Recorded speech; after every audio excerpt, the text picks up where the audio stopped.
Welcome to a Foxy Tech Tips tutorial on hiding your mutual friends lists on Facebook. When someone views your profile, if you have friends in common with them, Facebook will display them. This is how you hide it from everyone.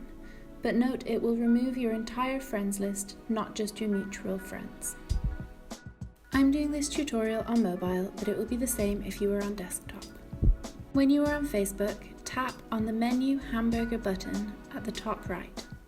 Scroll down to Settings and Privacy and then tap on Settings.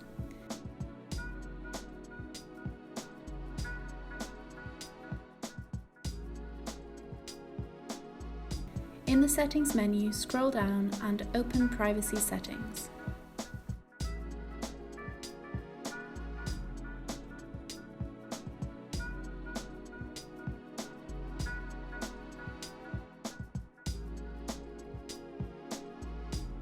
From this menu, tap on Who can see your friends list.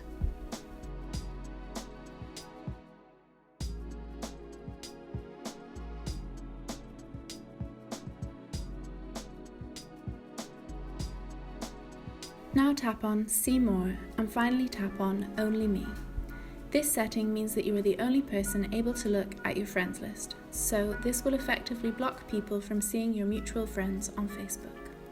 And that draws an end to this tutorial. Please like the video if you found it helpful and subscribe to Foxy Tech Tips for more Facebook tips and tricks.